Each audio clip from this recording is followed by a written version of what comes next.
ଗୁଣ୍ଡିଚା ଘାଗି ଜଳପ୍ରପାତରେ ବୁଡ଼ି ଅଘଟଣ।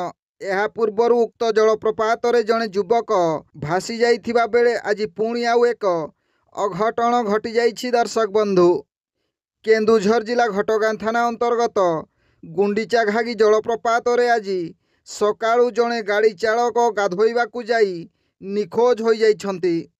ସୂଚନା ସଂଗ୍ରହ ସମୟରେ ଜଣାପଡ଼ିଥିଲା ଯେ ଗୁଣ୍ଡିଚା ଘାଗି ଜଳପ୍ରପାତରେ ଭାସି ଯାଇଥିବା ଗାଡ଼ି ଚାଳକଙ୍କ ଘର ହରିଚନ୍ଦନପୁର ବ୍ଲକ ଅନ୍ତର୍ଗତ ବଡ଼ସିଆଳିମାଳ ଗ୍ରାମର ସତ୍ୟପ୍ରକାଶ ମହାନ୍ତ।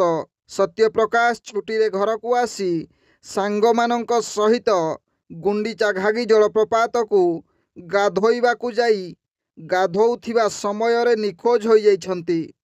ଏ ଖବର ପାଇବା ପରେ ଘଟଣାସ୍ଥଳରେ ଅଗ୍ନିଶମ ବାହିନୀ ପହଞ୍ଚି ଖୋଜାଖୋଜି ଜାରି ରଖିଛନ୍ତି।